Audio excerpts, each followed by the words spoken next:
Жизнь поселка Золото всегда, что называется, кипит. Несмотря на то, что микрорайон начал застраиваться несколько десятков лет назад, работы здесь хватает всем. Жители доводят до ума свои строения, а вот специализированные службы обеспечивают поселок необходимой инфраструктурой. Проведено электричество, водо- и газоснабжение, построен детский сад, отремонтированы центральные дороги, активно работает подростковый клуб «Алтын». Мы за последнее время провели очень много работ. То есть по водоснабжению у нас получается почти что все улицы имеют водопровод. Газопровод у нас в некоторых местах еще предстоит сделать. Это в планах уже будущего года.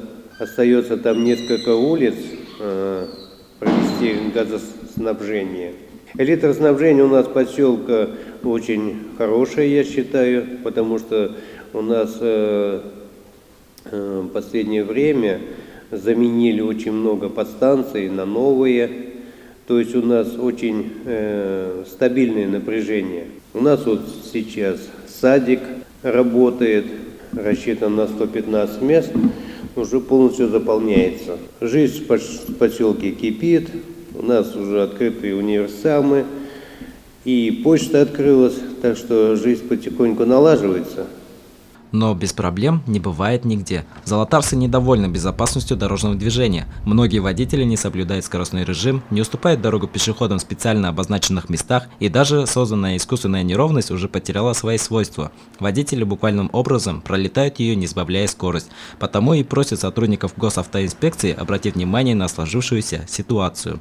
Председатель поселка уже взял этот вопрос на контроль, и помимо этого он собирается претворить в жизнь еще пару наболевших вопросов. Если деньги поступят, то проложим асфальт по автобусному маршруту номер 6 по улице Октябрьской,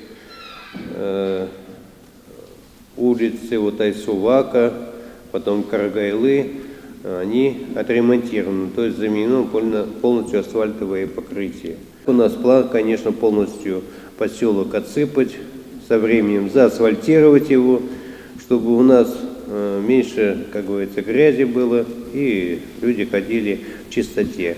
Как видно, жизнь в частном секторе значительно отличается от спокойного и размеренного существования в городских квартирах. И несмотря на это, сибайцы в последнее время все же стараются перебраться именно в собственный дом. Ведь плюсы жизни в поселке очевидны. Личный приусадебный участок, подсобное хозяйство и ни с чем не сравнимый свежий горный воздух круглый год. Данил Алибаев, Елена Афанасьева, Олег Кадыров, Кульгина Раскилина, телекомпания СТВ.